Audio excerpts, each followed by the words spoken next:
Welcome to Indian Techies. In today's class, we are going to discuss in detail about the basic program only. This is a continuation to the previous class. In the previous class, we have just written a program to print welcome and to perform addition of two numbers. That is a basic program part 1. Now we are going to part 2, where we will discuss about dynamic memory allocation. I mean dynamic input. How to provide input dynamically. We are going to see one new function called as a scanf. In previous program, we have seen the function called as predefined function printf. To provide dynamic input, we have to go for scanf. Say addition of two numbers program. Before this class, please visit the previous part, complete it, then you can come here for the continuation. Right. Here we are going to write addition of two numbers with a dynamic input. What is the first section in the program? That is documentation. So I am writing addition of two numbers. Right? The next second section is hash include stdio.h. This is a header file which we write for each and every program. The next section is definition section, which is not there, which is not required for us, and afterwards global declaration. I already told you that if you want to use global declaration, generally we use it in user defined functions. Now I am starting with main. Now inside the main, addition of two numbers. So I am declaring three variables, value 1, comma, value 2, comma, sum. Three variables is being declared, value 1 and value 2 for taking input. These two inputs will be added and stored in sum. Right. Now I should take input for value 1 and value 2. To take input at the time of program execution, we are having a specific function called as scanf. So it will be written like this, scanf. All are in small letters, no spaces. Open this. Since we are taking input, you should tell the compiler in which format you should take the input for these two variables. So since these two are integers, we should tell compiler that they are integers. As I told you that in the previous class, for integer the format you have to specify the integer, the format string is %d. So open the double quotes. First %d is for value 1. Again write another %d because we are taking two inputs. So 2% is, if since two are same data type, two are integers, we are taking 2%d. If one is integer and another one is character, you should take %d, %c. So since two are integers, I am writing %d, close double quotes, comma. Now you have to write ampersand. This first %d is for value 1. So ampersand value 1. Second %d is for value 2. Ampersand value 2. Semicolon. What is this actual statement is? Here ampersand represents address. That is, take first one in the form of integer and store at address of value 1 in the memory location. In the same way, take second one in the form of integer %d and store that value at address of value 2. Whenever this line is executed, the user will give two values input. Then based upon those two values, I am performing addition. That is, sum is equal to value 1 plus value 2.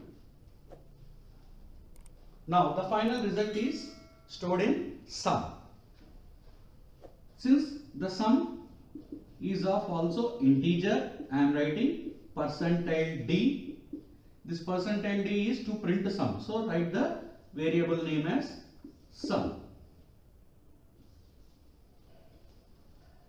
Close this. This is your simple program to take input dynamically. In the previous program, suppose if you have given the values directly, like value 1 is equal to 10, value 2 is equal to 15, how many times you execute also, the output will be 25. That is 10 plus 15 is 25 as we are doing addition. Every time you have to change the values. Means whenever you want to do addition between two other numbers in the previous one, in the previous class, static input, every time you have to change the values of value 1 and value 2 by going into the program, and you have to edit, then you have to compile and you have to execute. Right? But here, whenever you execute, every time it will ask two fresh values, where whatever the values you are giving input, it can be produced calculation and produced output as per the input that you have given. So you can give any input of your wish.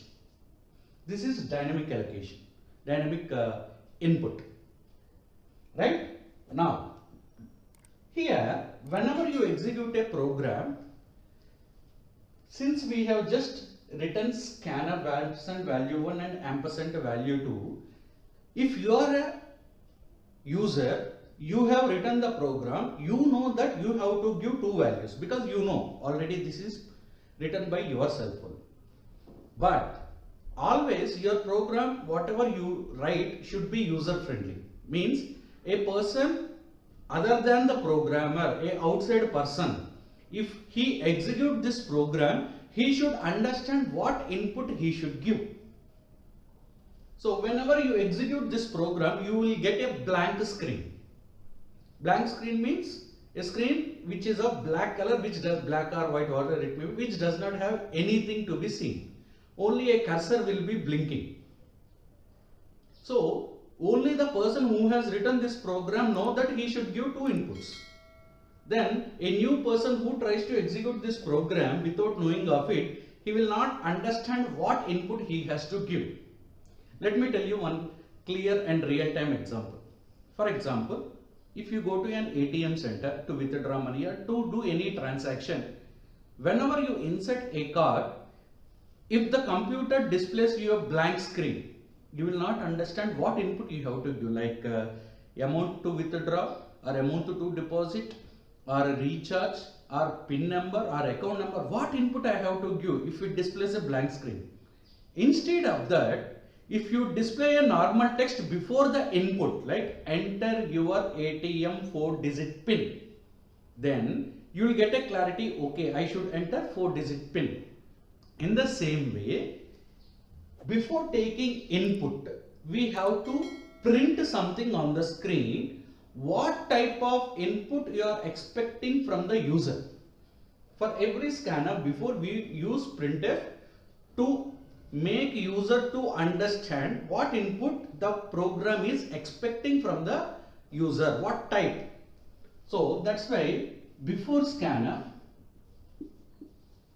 we write one printf statement which will explain what you are accepting. That is, enter any two values for addition. By seeing this statement on the screen, the user gets to know that, okay, I should enter two values to perform addition, then he will enter two values. As scanf executes, based upon those two values, addition will be done and that result will be displayed. This is how a basic program with a dynamic input will be done. Right? Hope you have understood the dynamic input of the basic programming in C. In the next classes, we will use hash defined section and we will try to calculate some equations in detail. Thank you for watching. I request you to like, comment, subscribe, and please follow us and also share. Thank you.